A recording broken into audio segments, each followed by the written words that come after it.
karahasan, sexual, horror o droga na hindi angkop sa mga bata.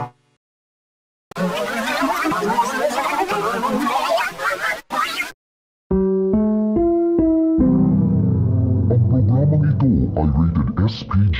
Striktong patnubay at gabay ng magulang ang kailangan. Maaaring may masiselang tema, lengguwahe, karahasan, sexual, horror o droga na hindi angkop sa mga bata.